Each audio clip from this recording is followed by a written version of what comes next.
Bonjour à toutes et à tous. On m'a demandé de vous parler de l'insuffisance aortique et des pathologies de l'aorte ascendante. Pour des raisons de contrainte de temps, je me concentrerai essentiellement sur le chapitre régurgitation aortique.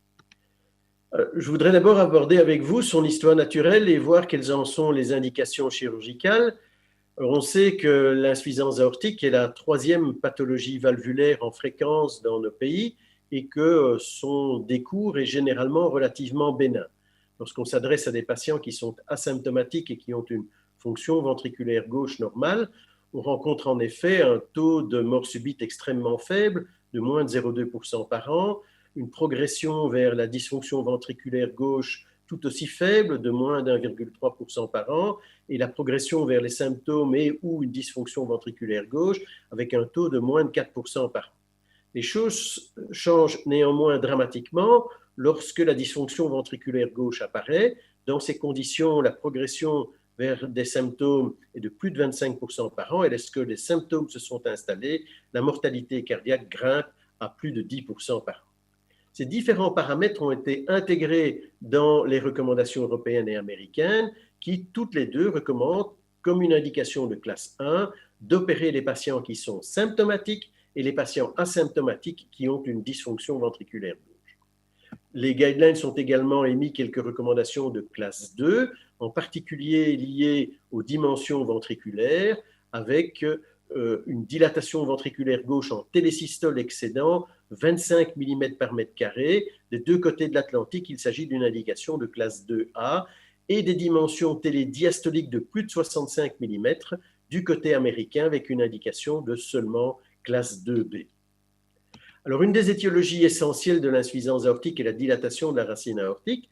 Et au plus cette racine aortique est dilatée, au plus grand est le risque de rupture ou de dissection. Cette étude qui date déjà un peu, qui a presque 30 ans, vous montre que le taux de rupture et de dissection aortique est fonction du diamètre initial de la racine aortique et que dès que l'on excède 5 cm, on commence à avoir un taux de dissection et de rupture qui commence à devenir significatif. Et vous allez le voir dans un instant que les indications concernent aussi, bien entendu, les dimensions aortiques. Et on estime aujourd'hui qu'on peut intervenir de manière préventive lorsque ces dimensions excèdent 55 mm dans une circonstance normale. On peut descendre ce taux à 45 mm, voire 50 mm dans certaines circonstances, chez les patients qui présentent un syndrome de Marfan et ou une bicuspidie aortique.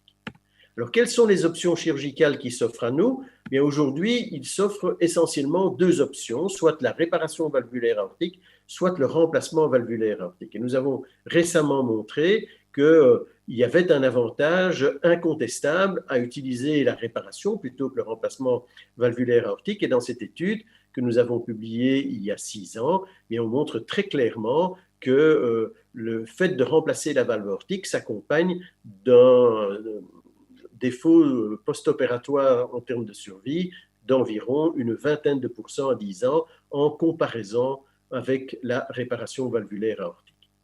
Alors, ça a également été intégré dans les recommandations européennes, puisque celles-ci estiment qu'il faut recommander en classe 1, tout d'abord d'envisager la réparation valvulaire aortique comme une alternative au remplacement valvulaire aortique. Et dans les conditions où nous sommes avec une valve aortique tricuspide et une dilatation de la racine aortique, c'est la réparation valvulaire aortique en utilisant une technique de réimplantation ou de remodelage qui devient la technique de choix.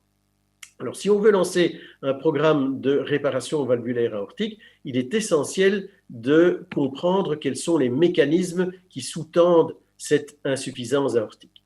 Alors, comme vous le savez, ce sont des pathologies qui ont des étiologies, qui donnent des lésions et qui amènent à une dysfonction de la valve qui cause, bien entendu, le défaut valvulaire. Cependant, si on s'intéresse uniquement aux lésions et à l'étiologie et qu'on n'essaie pas de comprendre pourquoi la valve dysfonctionne, eh bien, ça nous amène inévitablement à devoir remplacer celle-ci. Par contre, si on s'intéresse au mécanisme de la dysfonction, on peut imaginer certaines méthodes qui vont permettre de corriger cette dysfonction et donc d'avoir un résultat satisfaisant en termes de fonctionnalité de la valve, comme dans la réparation valvulaire mitrale.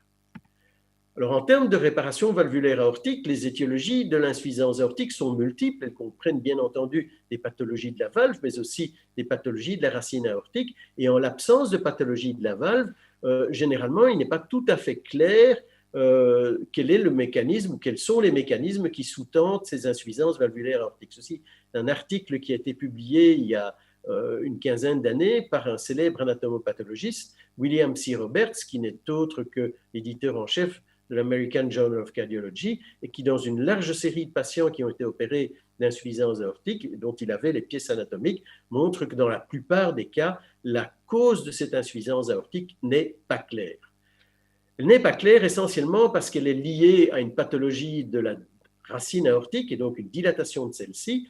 Et donc, bien entendu, sur la pièce anatomique, il est impossible de comprendre le rôle physiologique joué par cette dilatation et en particulier par la dilatation de la jonction sinotubulaire. En fait, notre valve aortique est comprise dans un stent natif qui est bordé vers le haut par la jonction sinotubulaire et vers le bas par la jonction aortoventriculaire. Et lorsqu'on en a une dilatation de la partie supérieure, là où s'insèrent les commissures, eh bien, on va avoir un étirement des cuspides aortiques qui va mener à un défaut de coaptation centrale, comme c'est illustré ici sur cette bioprothèse non stentée, qui, lorsque l'on étire ces commissures, étire bien entendu également les feuillets aortiques et entraîne un défaut de coaptation centrale et donc inévitablement une insuffisance aortique. Alors, bien entendu, à côté de ces anomalies de la racine aortique, il peut également y avoir des anomalies des cuspides elles-mêmes. Et pour la réparation aortique, il est important de comprendre quelles sont les anomalies des cuspides qui sont plus difficiles à réparer et qui, dès lors, relèveraient plutôt d'un remplacement que d'une réparation valvulaire aortique. Pour ce faire, on va utiliser une classification très simple qui ressemble à celle d'Alain Carpentier pour la valve mitrale en dysfonction de type 1, de type 2 et de type 3. Le type 1, c'est simple, c'est la dilatation de la racine aortique et les feuillets sont normaux. Le type 2, c'est un excès de mouvement, comme dans la valve mitrale, avec des prolapsus des cuspides aortiques. Et le type 3, ce sont des valves qui sont restrictives, avec soit un manque de tissu, soit un tissu de mauvaise qualité, des valves épaissies et calcifiées, et dont il va falloir retirer le tissu malade pour pouvoir les réparer. Et nous avons montré il y a déjà quelques années que si l'on regardait une série de patients qui ont été opérés de réparation valvulaire aortique, le taux de récidive était essentiellement lié à la présence de ces anomalies restrictives et aux insuffisances aortiques de type 3. Alors, qu'en est-il d'une pathologie fréquente qui est la bicuspidie aortique, environ 5% de la population? On sait que quand on essaye de réparer les valves bicuspides, celles-ci sont généralement un tout petit peu moins facilement réparables que les valves tricuspides, comme c'est bien montré dans ce travail de Diana Eicher du groupe de Hans-Joachim Schaffers. Alors, pourquoi est-ce que ces valves sont moins réparables ou plus difficilement réparables que les valves tricuspides? Essentiellement parce que le rafet est généralement épaissi et calcifié et que pour obtenir une bonne réparation, il faut enlever ce tissu malade et on reste donc avec un défaut valvulaire qu'il faut couvrir par du péricarde et l'utilisation de ce péricarde est problématique puisqu'elle s'accompagne d'un taux de récidive d'insuffisance aortique qui est significatif au cours du temps, surtout quand on le compare aux patients chez qui nous n'avons pas utilisé le péricarde. Deuxième paramètre extrêmement important est l'orientation commissurale. Certaines valves bicuspides ont une orientation proche de 180 degrés. Ce sont surtout les valves de type 0 de Sievers qui sont faciles à réparer, ont généralement un excès de tissu et nous permettent d'avoir une réparation relativement simple. Par contre, lorsque la valve a une orientation qui ressemble à celle d'une valve tricuspide, aux alentours de 120 degrés, là, les choses deviennent beaucoup plus compliquées pour obtenir une bonne coaptation post-opératoire et le taux de récidive est beaucoup plus important. On a aussi appris l'importance de la jonction aortoventriculaire chez les patients porteurs d'une valve bicuspide. On sait que ces patients ont généralement des anneaux aortiques qui sont très dilatés et lorsque cet anneau dépasse 29 ou 30 mm, le taux de récidive post-opératoire est extrêmement important. D'où la nécessité de compléter son geste de réparation valvulaire aortique par une annuloplastie aortique. Alors celle-ci peut se faire par diverses techniques, que ce soit à l'aide d'un tube endacron ou à l'aide de cordage en Gore-Tex, peu importe, mais cette stabilisation annulaire va s'accompagner d'un taux de récidive d'insuffisance aortique extrêmement faible par rapport aux patients chez qui aucune stabilisation annulaire n'a été réalisée.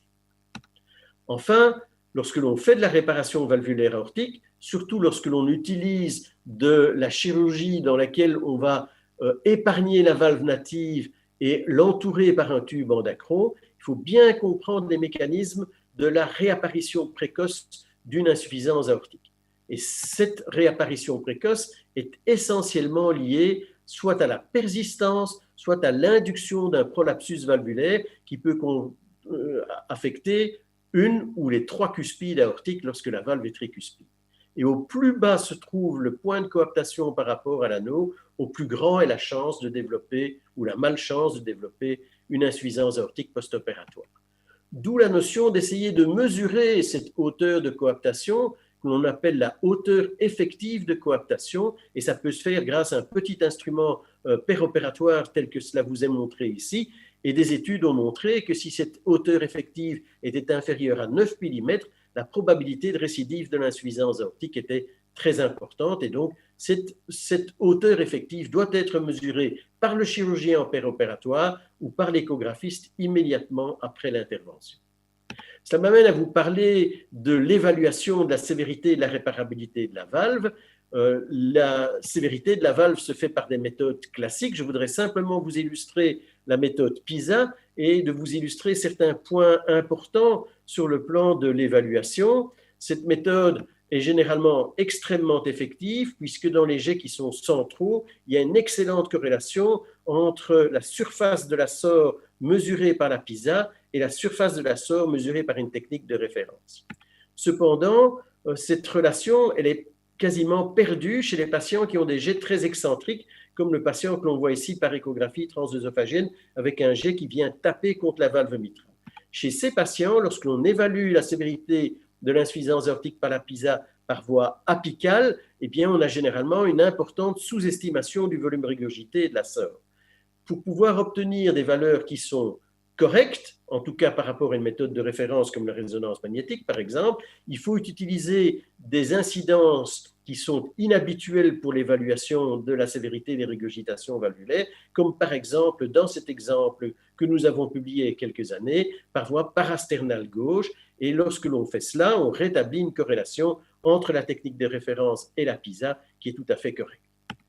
Il faut également mesurer la surcharge volumétrique du ventricule gauche en mesurant les dimensions ventriculaires et de préférence les volumes ventriculaires, car on sait qu'il existe une corrélation très importante entre la sévérité de l'insuffisance aortique mesurée par son volume régurgité et le degré de dilatation du ventricule gauche.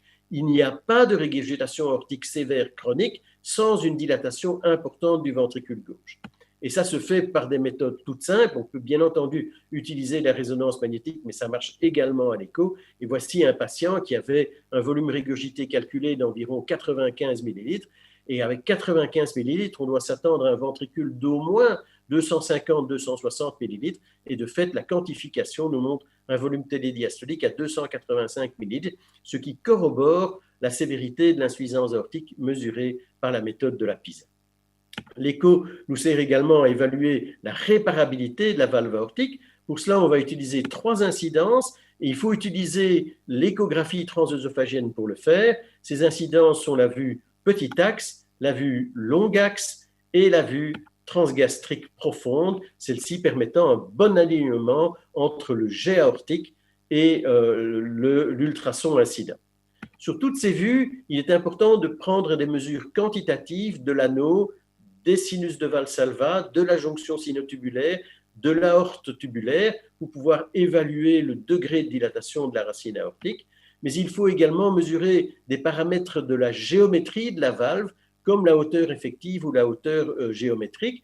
Pour ce faire, on le fait en mesurant de manière spécifique la dimension de l'anneau, de manière à déjà en obtenir le résultat, et puis de mesurer la hauteur de coaptation, et également la hauteur effective, comme celle que l'on mesurera grâce au petit instrument que je vous ai illustré précédemment en péropératoire.